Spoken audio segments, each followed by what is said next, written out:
staying at the historic Anderson House Hotel. Opened in 1856, this beautiful hotel offers comfortable accommodations, has a delicious restaurant, and even a speakeasy in the basement to unwind with a drink.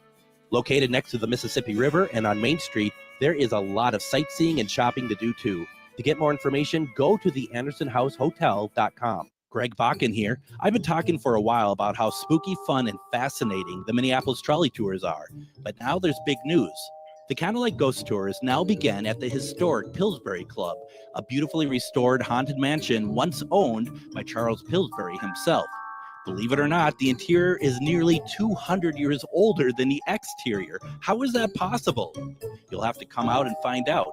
Before or after your tour, stop by the on-site market featuring a curated collection of handmade goods, artisan crafts, and locally inspired treasures. Perfect for picking up a keepsake to remember your haunting adventure. You'll also find exclusive spooky merchandise from Tales of the Crypt and Elvira. Then, climb aboard the climate-controlled trolley as we travel through Minneapolis's haunted hotspots, uncovering ghost stories that locals would rather keep buried. The mansion is restored to perfection, and there is no better way to spend an evening. Visit MinneapolisTrolleyTours.com for tickets and more information. With your AM 950 weather, I'm Patrick Lilia. Tonight, clear with a low of 6 below, then Thursday, sunshine with a high of 9.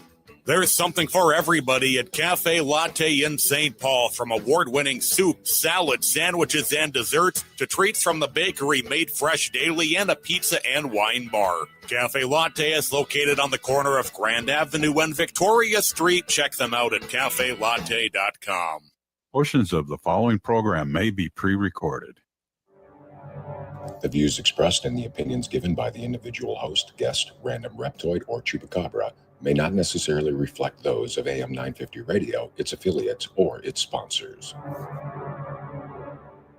Now, it's time to step into the unknown.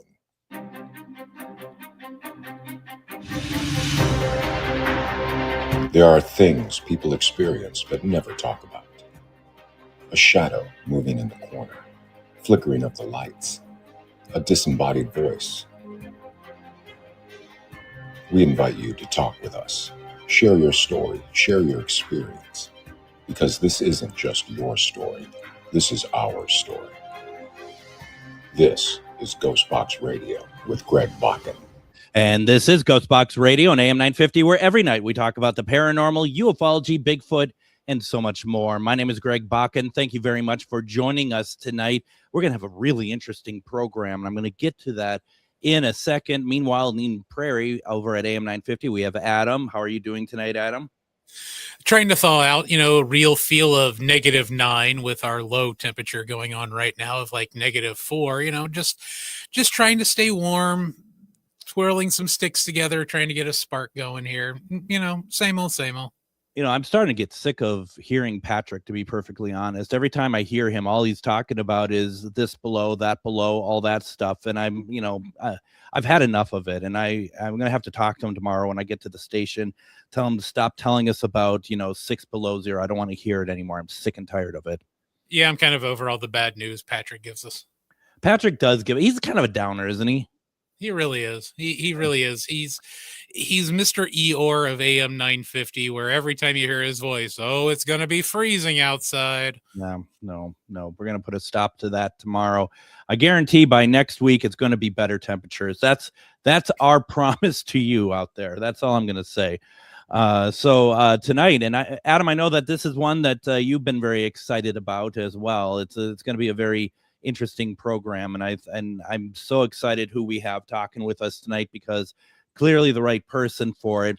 We're in Minnesota, and I was just talking to our guest about this, and over the course of the past 5 years doing the show on AM 950, we've never spoken about this topic before, especially since it's actually connected deeply to this state. The Minnesota Iceman is something of lore that goes back to the 60s. And we're going to talk about it tonight, every aspect of it. And our guest tonight is William Jevning, and he wrote the book, The Minnesota Iceman, that is available on Amazon. He's also written 9 other books. He's working on another one. There's going to be a lot of great stuff that's coming out through the organization that he has started, that he's working with. We're going to talk about that more extensively in the second segment, so that he can explain it in his way, so that people know how to follow and people know what to look forward to, because there's a lot of great stuff going on there. Our guest tonight is author William Jevning, and we're going to spend the hour talking about the Minnesota Iceman. William, welcome to GhostBox Radio. Hello, glad to have you. Glad you have me. I'm sorry, there's glad. A dog in the other room barking. I wasn't sure if it was the Minnesota Iceman coming to visit. You never know. I never know. I never know. It's funny, actually, because Chad, who owns the station, he has a little dog named Mia, just cute. And then today, I don't know what he does. If he kidnaps these dogs, or if he's dog sitting, I don't know. There's always, once every like 3 months, there's like a new dog in the office as well. And this one was big. It was named Duke. And I looked at Duke, and Duke is over 100 pounds and black. And I looked at Duke and I said, I recognize you from the Patterson Gimlin film. Because he wasn't walking on, he wasn't bipedal, but I mean, still, he's pretty big. So the book, once again, is called The Minnesota Iceman. This is something that we're going to really get into. William, why don't we just start from the beginning here? I mean, what is the Minnesota Iceman? Well, there was information floating around about this for quite a long time, different pieces here and there. And I can't remember if it was Argosy magazine or one of those back in the 60s that first printed Frank Hansen's account. And Frank Hansen was an Air Force captain stationed in the Duluth area back at that time. And how the story went was that him and some friends went hunting. He shot a deer, didn't kill it. It ran off. So he pursued the deer, wanting to make sure that it wasn't suffering and all that. So he did follow the deer, followed the blood trail, and he came upon 3 of these man-like creatures, hairy man-like creatures. And he said the 3 of them were drinking the dead deer's blood. So 2 of them, they all saw him. 2 of them ran off. The third one charged him, and he shot it, and he wasn't sure if he killed it or not, but he took off running. And it bothered him for about 2 weeks. So he went back to see, what had happened. And he found the creature frozen solid. And of course, being in Minnesota, of course, about how cold it is there in the wintertime. So it's not unusual for something to be frozen solid after it was killed. So he decided, without telling his wife, and he was living on base, to take the creature home, and took it into the basement, took all the meat out of the freezer and put the creature in the freezer. And then over the course of I don't know how long it was, he noticed that the skin was drying out and becoming kind of jerky like. So he filled the freezer with water, and that's how it ended up in a block of ice. And after he retired, of course, he couldn't talk about it because he wasn't sure if he killed something that was related to human beings. Or what the situation was. So he decided after he retired from the Air Force, he took it out and kind of did tours, did shows with it. And that's kind of the gist of the story. So he brought it around, and he took it to places, and people were able to see whatever this was. Right. So when he finally took it out on tour, so to speak, what did he think it was? He wasn't sure. Actually, the Smithsonian sent 2 guys out, Bernard Heuvelmans and Ivan Sanderson. Sanderson was a zoologist, and a lot of listeners might know who he was. He wrote a lot of books about the early books on what people call cryptids. Yeah. But he was a zoologist, and Heuvelmans was I can't remember exactly what his degree was. He was like a primatologist essentially. I'm probably off on that, so hopefully people won't skewer me on that one, but they were qualified scientists. They examined it. He was a zoologist, wasn't he? I believe so. Yeah. They examined it through the ice. Yeah. And obviously that's not the best circumstances to examine a specimen, but it was privately owned. So they did what they could, and they said it was real. They said it was real. And there were other people contacted me later, and the reason I decided to write the book was, number one, to put all of this disjointed information that was out there into one source, but also to add in things people were privately telling me that they knew from being there and witnessing it themselves. Things like, and there were some strange things that went on during that time too, but I'll get to that in a moment. Yeah. They saw it through the ice where urine had come out of the creature's penis into the ice or into the water before it froze. There were traces of blood that came out of where it was shot, things like that. And the ice had a bad smell to it. Yeah. So he was touring this thing around, and somehow word got to him that the FBI might be looking into this. So he took it across the Canadian border. And of all the people that got him back across the border was former Vice President Walter Mondale when he was state senator at that time. So he got him to come back. And then there were some rumors that Jimmy Stewart, of all people, was actually involved in this and ended up with ownership. And there was a duplicate made of this creature and put in ice. So that's why there was a lot of stories that it was later on thought to be a hoax and all this stuff, because they said, oh, well, this is the fake. And all this was done partly to cover Hansen, but also, we don't know what the characters behind the scenes were doing that ended up with ownership of this. In fact, the last time, and I did some searching around and people contacting me, there was a lady in California who reached out to me a few years back, and she said she was actually taken to a storage unit.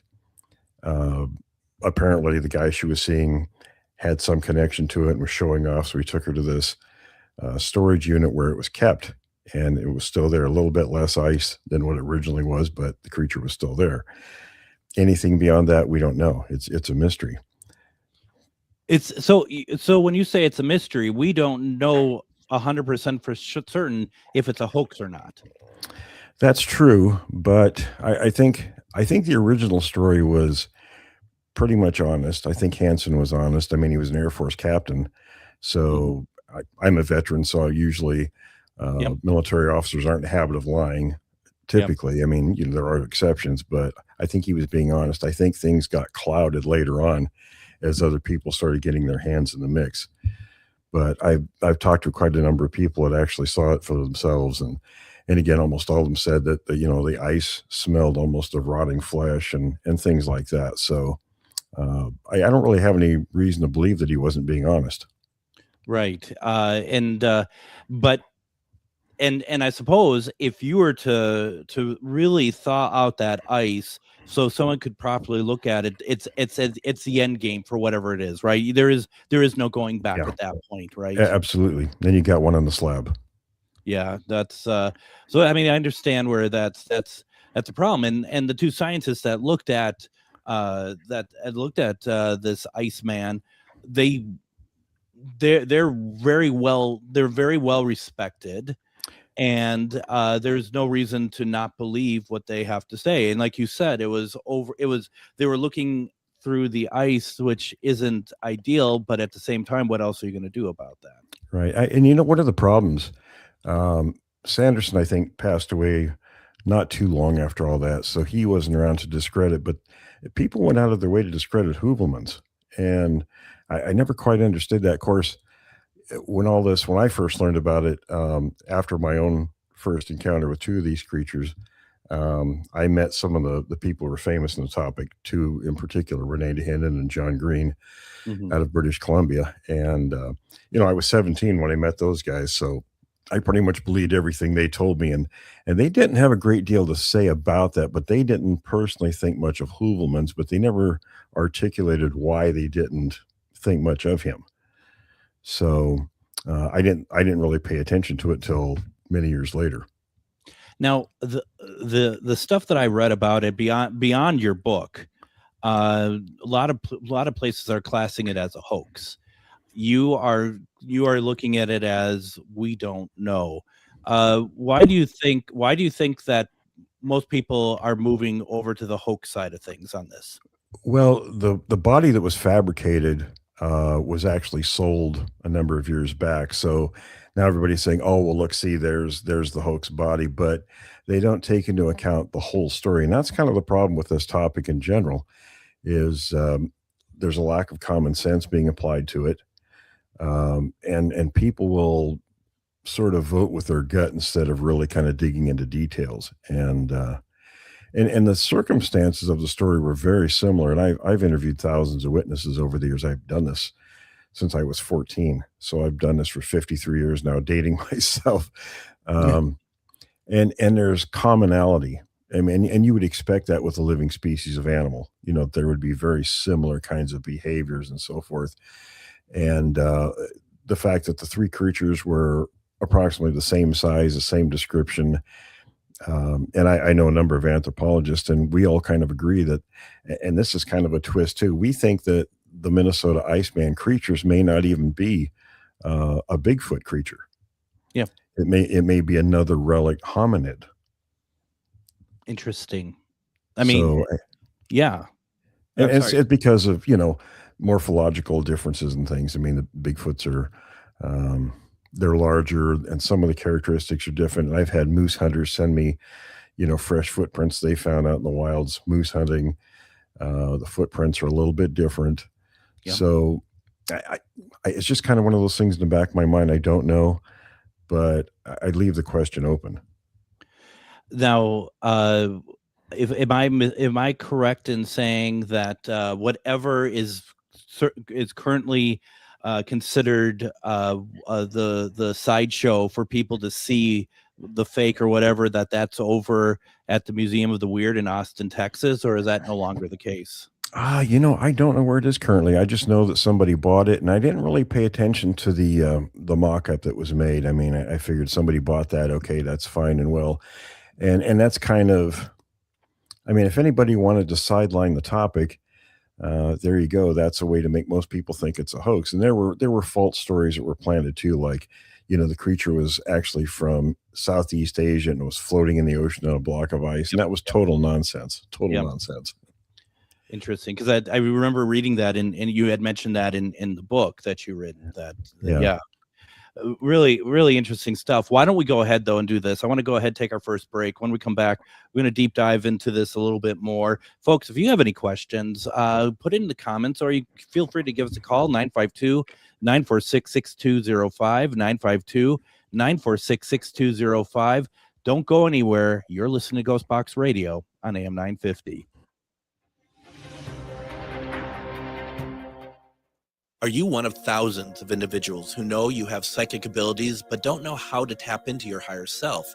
Refined Divine is an extremely gifted psychic medium who offers classes that can help you reach your goals. Refined Divine holds classes Monday and Thursday at her 2 locations and via Zoom.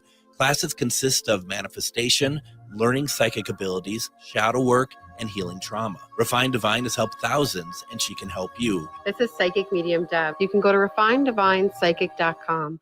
Greg Bakun here. I've been talking for a while about how spooky, fun, and fascinating the Minneapolis trolley tours are. But now there's big news.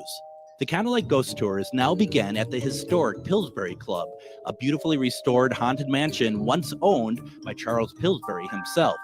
Believe it or not, the interior is nearly 200 years older than the exterior. How is that possible? You'll have to come out and find out. Before or after your tour, stop by the on-site market featuring a curated collection of handmade goods, artisan crafts, and locally inspired treasures. Perfect for picking up a keepsake to remember your haunting adventure. You'll also find exclusive spooky merchandise from Tales of the Crypt and Elvira. Then climb aboard the climate-controlled trolley as we travel through Minneapolis's haunted hotspots, uncovering ghost stories that locals would rather keep buried. The mansion is restored to perfection, and there is no better way to spend an evening. Visit MinneapolisTrolleyTours.com for tickets and more information. Greg Bakun here. It's nice to get out of the Twin Cities and take some travel excursion to some great locations. Minnesota has so much to offer, which is why I love traveling down to Wabasha and staying at the historic Anderson House Hotel. Opened in 1856, this beautiful hotel offers comfortable accommodations, has a delicious restaurant, and even a speakeasy in the basement to unwind with a drink. Located next to the Mississippi River and on Main Street, there is a lot of sightseeing and shopping to do too. To get more information, go to the AndersonHouseHotel.com.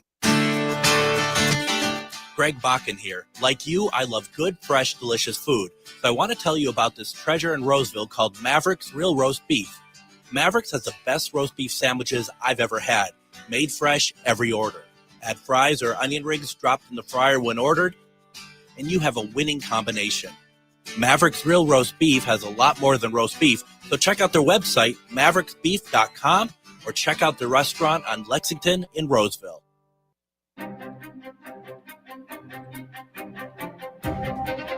And we are just 1 week away from Ghost Stories and Beyond in Anoka over at Billy's, as we do the first Wednesday of every month.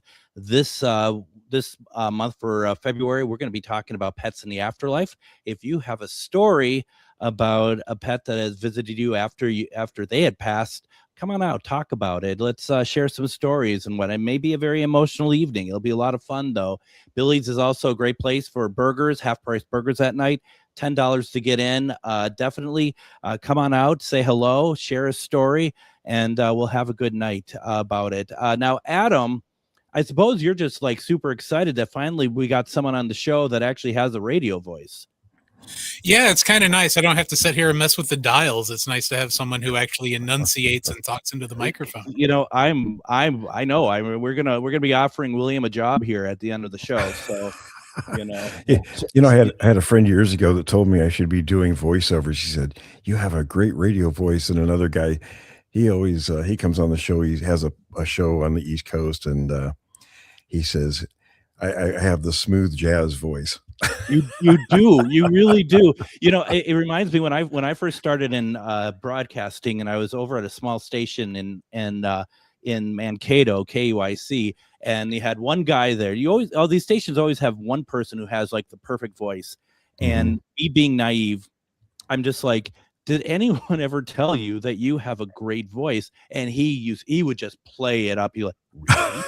And I'm like, yeah, you should really try to, get into more voiceover.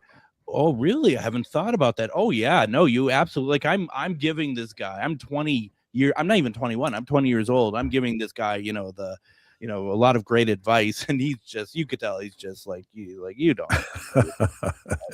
Our guest tonight is author William Jevning. We are talking about the Minnesota Iceman, and Carol in the comments, she says that great show. Never heard about the Minnesota Iceman, so I'm glad that we are talking about it. Before we get back to that subject, though, William, I want you to talk about some of the other stuff that you have going on. You've written a number of books. You have a research group. You have some programs and stuff coming out. Would you mind just sharing some of that? Get people really excited for what's coming on for you.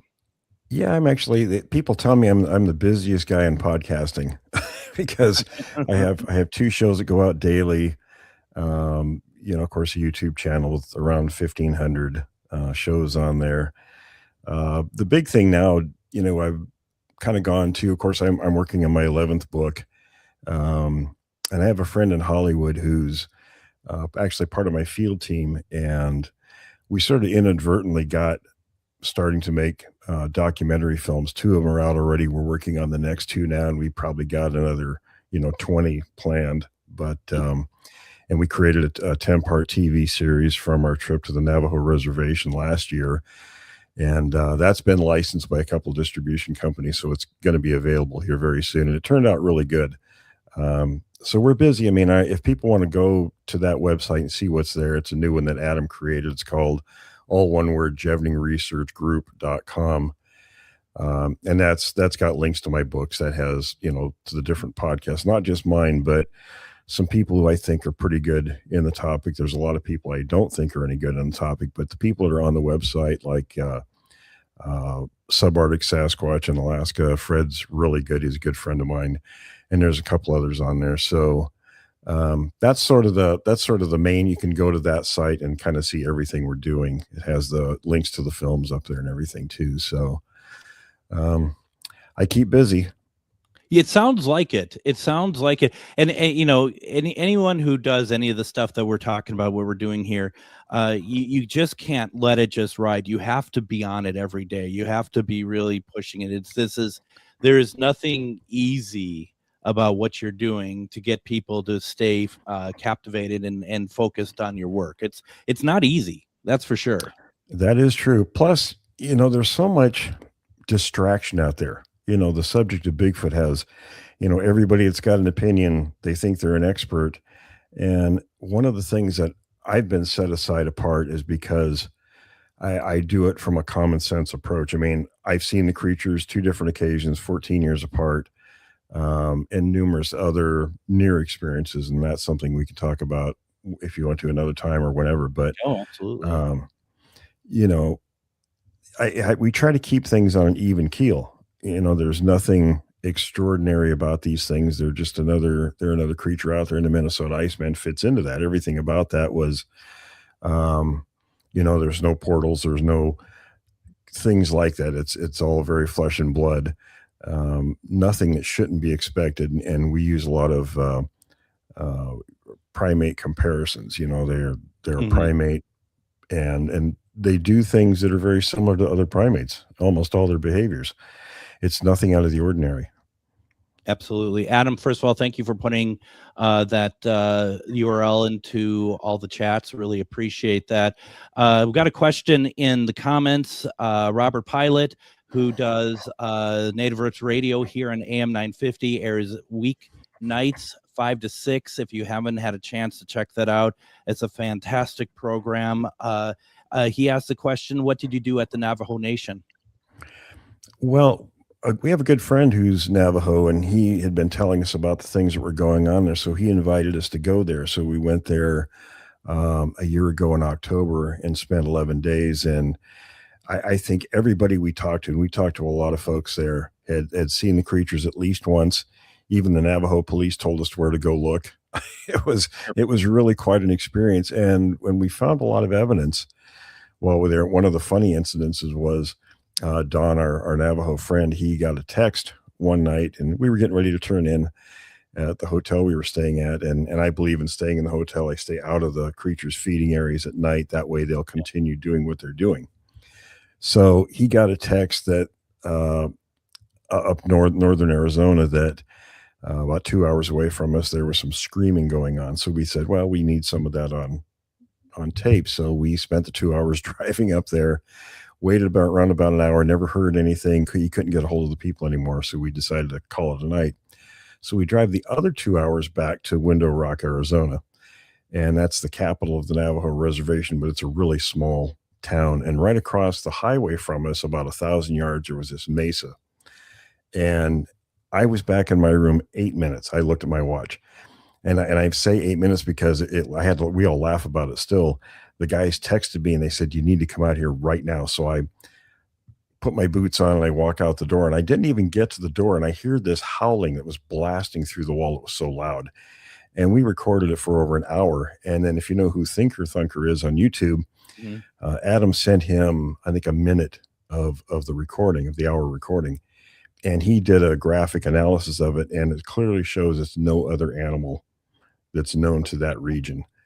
And that's actually in the first episode of the, we call it Bigfoot Navajo Nation, the TV series. An hour is an extraordinary long time. That's incredible. And the locals were all telling us, oh yeah, they come down here and give us, they give us heck about every 2 or 3 days. It was no big deal to them. It was just normal business as usual. They were honking horns and doing things trying to get it to shut up, actually. But it's all very matter of fact to them. Have you run into any of their structures at all, like trees being bent and that sort of thing? I'll tell you something about the trees, the broken trees. Yeah. I'm actually the first one that put that out. That I found, and this goes back actually to the 80s. And I don't know if any of you know who Bob Titmus was. He was, he was the big guy in the Bluff Creek area along with the others back in the 60s. But I was at his house one time, and he was taking me around, and he was showing me, he had all these piles of what to me looked like just small branches or big twigs. They were maybe an inch thick, and they were snapped over. And there was maybe 10 or so in each pile. And he had, I don't know, half a dozen piles in his house. And I said, what are those? And he said, well, I can't remember the other guy. He was in one of John Green's book. Green wrote it. They were following a 15-inch set of Bigfoot tracks one time. And he said periodically they'd find these trees where they'd find this, branch that was broken and twisted over on itself. So he says, I don't know, maybe they're just walking along doing this. So I didn't really think much of it. It didn't impress me. Yeah. I thought, well, anybody could do that. But I just kept it in the back of my mind. I do that with stuff. If it doesn't make sense to me, I'll just kind of store it away until something else that, helps that puzzle piece fit. So fast forward to 1991, a friend of mine and I had wanted to get into a river in Skamania County, Washington. That's where I lived at the time. And there had been things going on up that river, up towards the headwaters for a long time. So it took us 5 times to get into that watershed. It was so difficult, the terrain. Mm-hmm. And I was reconnaissance specialist in the Army, so I'm pretty good at map reading, and it took me 5 times to find a way in there. So when we got in there was really nothing to see in the watershed. So we decided to climb this ridge to a saddle that joined that drainage system with another drainage system, and there were a lot of sightings along both of those drainage systems. So our theory was they were using the saddle as a conduit between drainage systems. So we got about 3/4 of the way up that, about the 2,200 foot level, and we stopped, and I saw this, and this is a closed canopy, big Doug fir and spruce trees, middle of July, and I see this young Doug fir that was about 3 inches thick, maybe between 10 and 15 feet tall. And I measured this. It was 8 feet 1 inches off the ground. It was completely snapped 90 degrees over. And my immediate thought was, how in the world did that happen? So there were no marks on the tree. There was nothing. It was, wind couldn't get in there. There had been no wind. It was middle of July anyway. And then we looked to the northeast about 100 feet or so, and there was another one. Well, we ended up finding 13 of these going in a straight line in that same direction. So I took pictures. I came back, and I showed a friend of mine that was a Klamath Indian.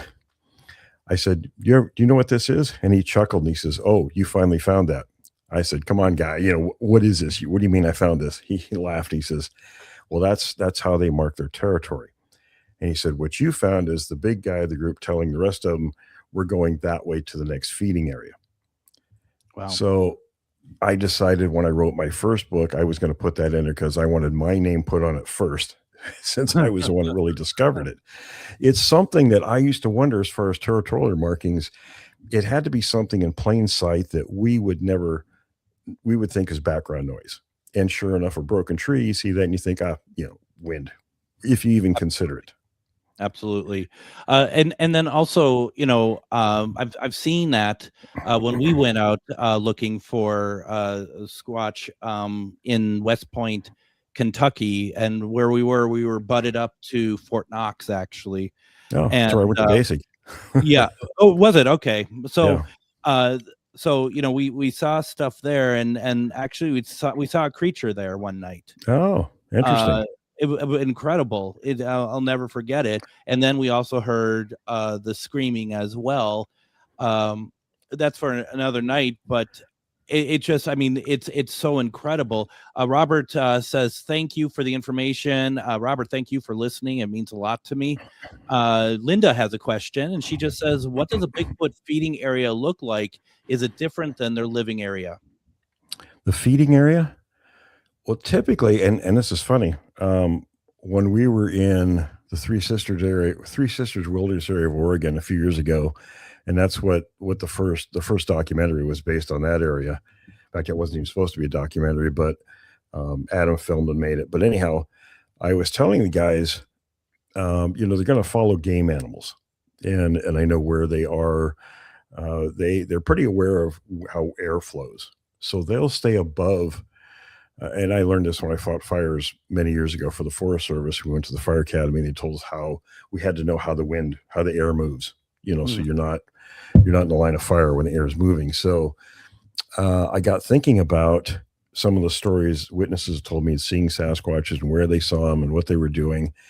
And typically what they'll do is they'll stay, because in the morning when the air is warming up, it'll rise up a slope. And then the reverse happens in the evening. So they're going to stay where the animals can't smell them. So I was telling the guys in Oregon, I said, "Okay, now you watch." And we were there right about dusk. I said, "Pretty soon the deer are going to come from this direction." And I was just kind of, telling him I wasn't expecting it to happen, but it happened on cue. As soon as I said that, here come 3 deer from the exact direction I pointed to. And I said, "Okay, we need to move out of here because the Sasquatches are going to come following them down, and they're going to wait for them to get to their feeding area. then they're gonna execute their hunt. And we didn't quite get out of there without them screaming. They sort of caught us on the way out, but you have to know what the game animals are doing. Deer have a bedding area, and then they have a feeding area. So the Sasquatches will follow them to their feeding areas, and that's where they'll catch them. There isn't any particular look to it. Like I said, you kind of have to know what game animals are doing. Same with fish and things like that. When the salmon are running in the fall, they're going to be in those places. Very interesting, and it makes a lot of sense.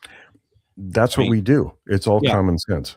Yeah. I mean, that's just it. And like you said, not everyone quite sees it that way.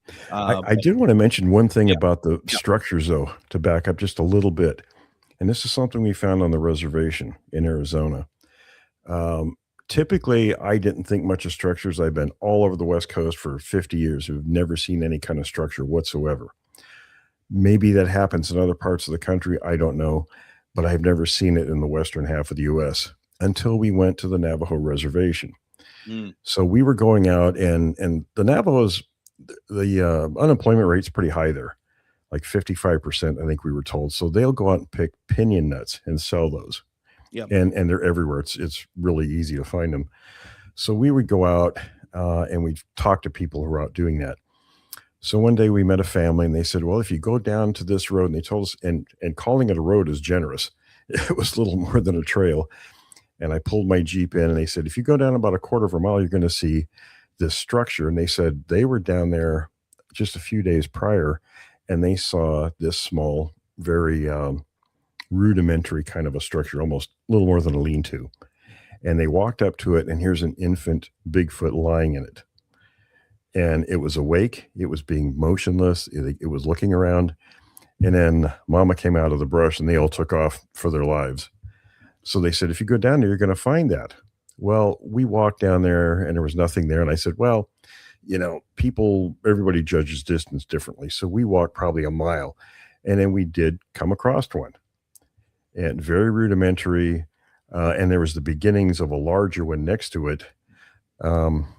And then the family told us, oh, well, we misspoke because the original we found was torn apart, which is typically what the creatures do. If they make something, they'll tear it apart, and they all say that's so humans won't find what they've done.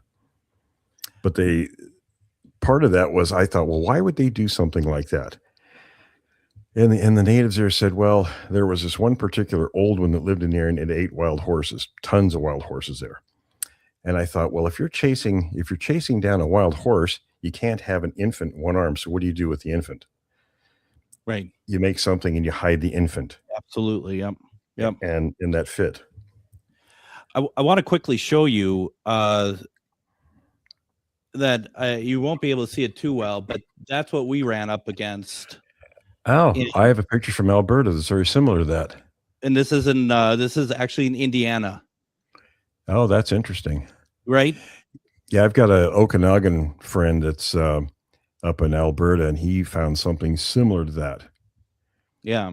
And the person we were with said, and I don't know if I believe this, and not that, and I know we got to take a break here, but I don't know if I believe it. And he knows far more about this stuff than I do, but it seems like he says that structure was made to warn other Sasquatch that there's humans that come around the area. I don't know what to think on that. What I was told by my Indian friend about the broken trees, he said there was a third reason they'll break the trees. Now it's either breaks or twists. Yeah. And I'm not sure what the difference is. I found both, but he says what they'll do when there's an area of a lot of human activity, they'll break those around that area to warn others of their kind that that's a high human activity area. Sure. Very interesting. And I'm also very happy that what I showed you had seen before. And for those who are listening on the radio, I do apologize. What I showed a picture on the StreamYard stream is basically a structure that is like 3 or 4 big trees that are bent to almost tie at the top, a little bit. Very interesting stuff. William, I need to take a break here. When we come back, let's talk a little bit more about the Minnesota Iceman. Folks, you're putting questions into the comments. I love it. Keep it coming. We'll be happy to do that as well. Or you can call in 952-946-6205. You can call 952-946-6205. Don't go anywhere, everyone. You're listening to GhostBox Radio on AM 950. Greg Bakun here. I've told you about the out-of-the-world roast beef sandwiches at Maverick's Real Roast Beef, but I haven't told you about their Philly steak sandwiches, turkey bacon avocado sandwich, BLT, crispy chicken, fish sandwiches, brisket, or pulled pork. Okay, you get the idea. They make a lot of delicious food to the same standard as their famous roast beef sandwiches, and now I'm starving. I'm going to go to Maverick's Real Roast Beef off Lexington and Roseville, and you need to go too. Check out their menu at mavericksbeef.com. Greg Bakun here. I've been talking for a while about how spooky, fun, and fascinating the Minneapolis trolley tours are, but now there's big news. The Candlelight Ghost Tours now begin at the historic Pillsbury Club, a beautifully restored haunted mansion once owned by Charles Pillsbury himself. Believe it or not, the interior is nearly 200 years older than the exterior. How is that possible? You'll have to come out and find out. Before or after your tour, stop by the on-site market featuring a curated collection of handmade goods, artisan crafts, and locally inspired treasures. Perfect for picking up a keepsake to remember your haunting adventure. You'll also find exclusive spooky merchandise from Tales of the Crypt and Elvira. Then, climb aboard the climate-controlled trolley as we travel through Minneapolis's haunted hotspots, uncovering ghost stories that locals would rather keep buried. The mansion is restored to perfection, and there is no better way to spend an evening.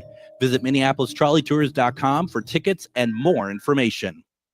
Have you ever met someone who not only can help you on a deep spiritual level, but also potentially change your life? Refined Divine is an extremely gifted psychic medium who travels the nation and lives right here in the Midwest.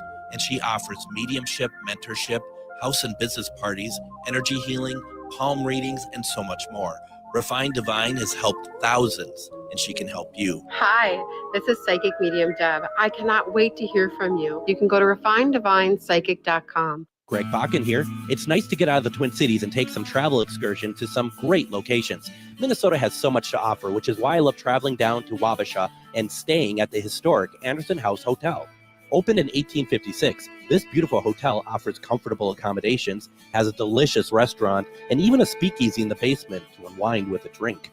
Located next to the Mississippi River and on Main Street, there is a lot of sightseeing and shopping to do too. To get more information, go to theandersonhousehotel.com.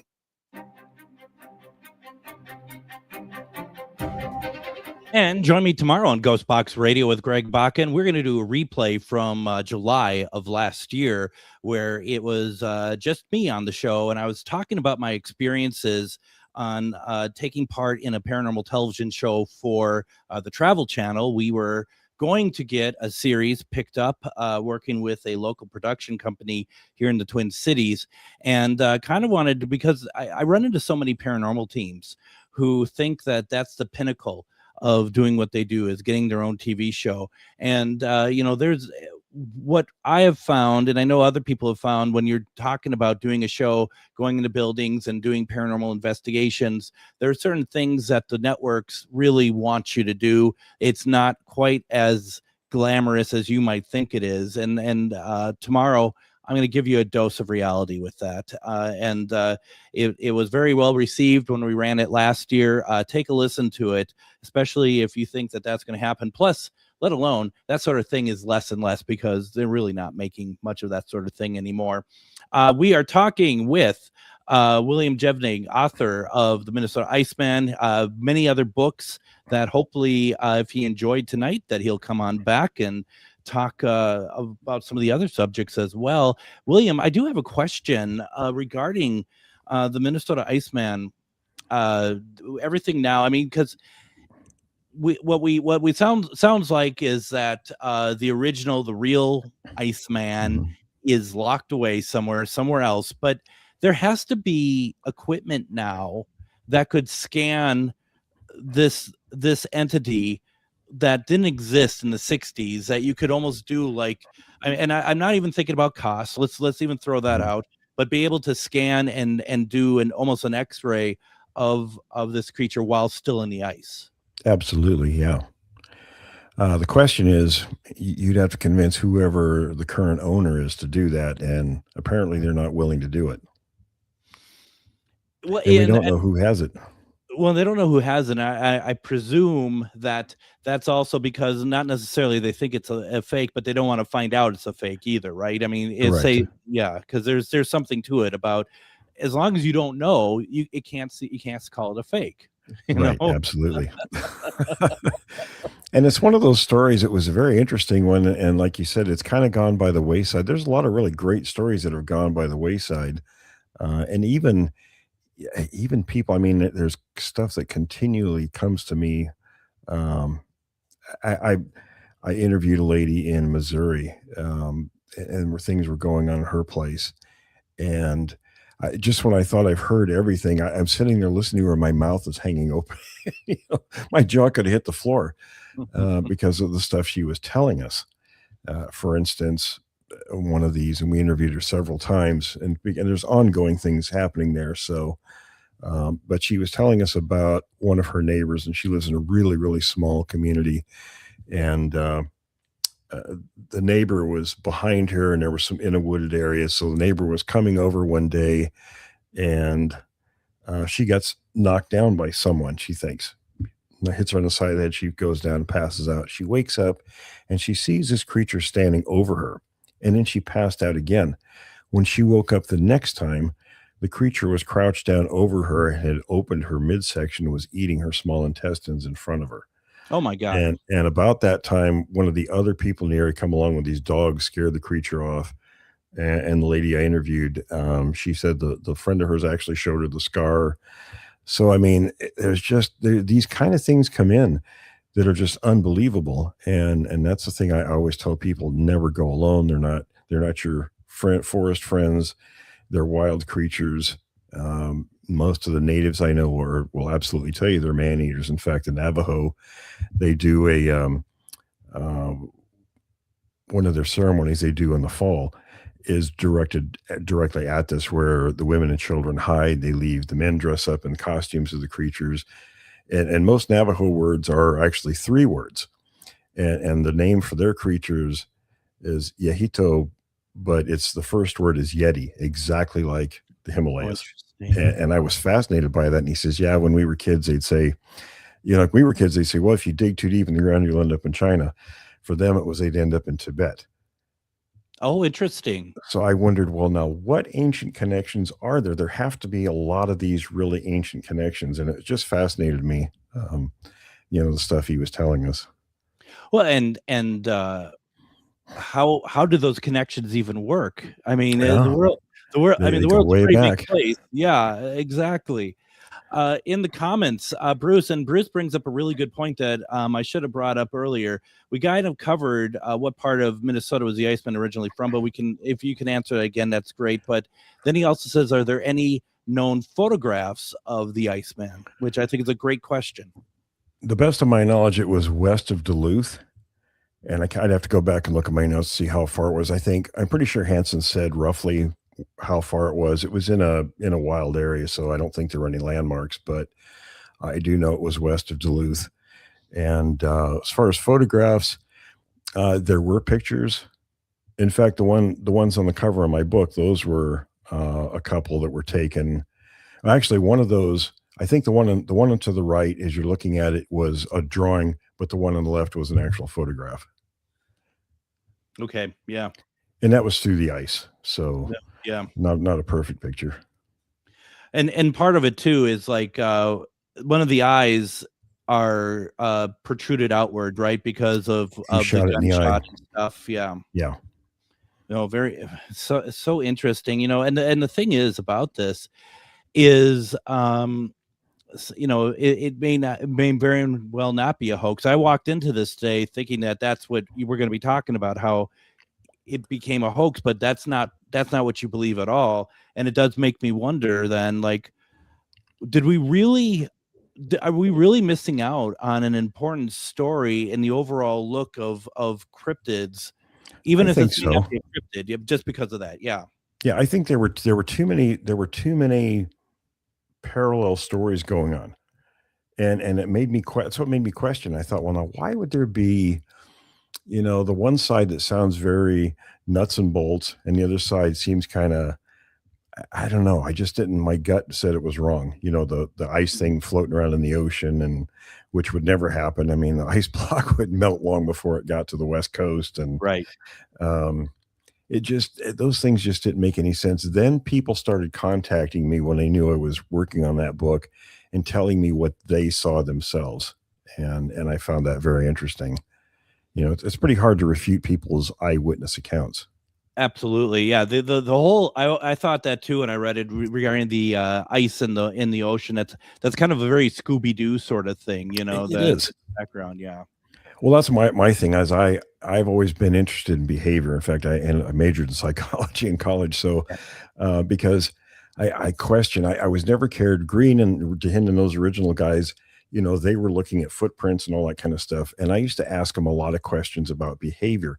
And of course, being a 17, 18-year-old, they didn't want to hear anything about behavior. But I had tons of questions. I thought, just like other animals, I hunted and fished. And I thought, well, how do you know anything about an animal unless you know about its behavior? So that's always been the key to my work is I want to know what's going on. Why did they do this? Which ironically would be what they would do too, to be able to feed, right? They would absolutely. Yeah, it's very interesting. Linda in the comments, kind of getting back to our conversation about Bigfoot in general in the last segment, she mentioned broken or just bent trees because they found that crops found in crop circle designs are bent and are still alive. She wonders if Bigfoot's landmark trees are bent and still alive. Well, the territorial markings, number one, I find them only in places where they're actively at, and which is interesting. I mean, you don't find them just anywhere. An example of that is when we were in Oregon, we were looking at a real active location, and we decided to go about 30 miles through the forest to another area I wanted to look at. And I told everybody, I said, don't say anything the whole drive. Count how many of these you see along the way. And when we got there, they hadn't seen a single one. Yet we found more at the new location. But as far as being bent and growing, it depends on how much damage there is done to the tree. Because I've seen them bent over and nearly broken, sometimes twisted, and then they continue to grow. Other times they're dead. In fact, most often they're dead, the top part. Sure. Well, and also, and I wonder, does weather play a part in this? Because we found one in the same area that we found the tree structure, but further away. We found it bent at the base, but it also was raining pretty hard in the area, so that just softens the tree anyway, right? Yeah, and being from the Pacific Northwest, I was born and raised here, so I'm pretty familiar with what rain does to trees because we get so much of it. And once you know what you're looking for, and that's why, to me, it was something when people came to this part of the world, they saw this stuff, didn't think anything about it because they probably assumed it was weather, or some other, source that did it. Never questioned it. Once I started, once you know what you're looking at, you see it right away. It's never a guess. I can pick out a weather break or lightning or something like that very easily. But these things, they have a particular characteristics to them. So they're not like any other natural breaks. But yeah, absolutely, weather could do that. Do you find when you feel like that you're near them, that they're in the vicinity, that there is an overwhelming smell? I just remember over at West Point, there was a smell of deep smell of fur and urine. And we were just talking about that a couple days ago, me and my anthropologist friend and one of the other guys that would do the podcast together. And we talked about it before, but when I talked to John Green originally about smell, because my first encounter, I was 10 to 15 feet away from the two creatures, and it was calm at dusk. So you would have smelled anything. There was no smell. Yeah. And I asked him about that, and he says, well, let me tell you something. The media people, newspapers and such, they picked up on, red eyes and smell and all that. They wanted certain characteristics to kind of hype up their stories a little bit. And he said, to be honest with you, maybe 1 out of 10 witnesses will report a smell. Mm-hmm. So we talked about that. And now gorillas, for example, have scent glands. And when they get excited, they'll excrete that scent. Sure. It's very pungent. And other apes will actually rub nasty smelling things on them. The nastier, the better. So there could be a combination of things. And some of the smells, Tracy, one of our panel members, had a horrific sighting about 2012, where he was literally, inches away from this creature's face, and ended up urinating on its feet without him knowing about it. And we teased him about that. But he said afterwards, his truck smelled like kind of like urine and wet dog. Yes. Yes. So, there's got to be a combination of things. I mean, they're not going to be the neatest creatures. I'm sure they probably get stuff on their hair. Yep. And again, if they're using a scent gland, I've only smelled something one time. And I think it was because we came up on the creature without it knowing that we were coming. We were pretty quiet. It was raining. And we walked into a wall of stink that it almost made us throw up. It was so bad we had to walk out of it immediately. And I told my friend, I said, let me check something. So I walked right back there about 100 feet, and it was gone. And then we did a search of the area. And inside the tree line near where we were, I found a bunch of moss that had been flattened down. And it takes quite a bit of weight to flatten that moss down. So there was one there. And when we were there because of a recent sighting too. So it just depends. It depends if it's hair, something on the creature, or if it's emitting a scent. It's absolutely fascinating. And I'm so glad, because I've gone through a few of those things myself. Folks, if you haven't done so, please visit jevningresearchgroup.com. The book we're talking about tonight is The Minnesota Iceman, but there are so many other books that William has written. William, thank you very much for joining us tonight. Absolutely. Anytime. Thank you very much. We'll be back tomorrow about paranormal television. Everyone, have a great night.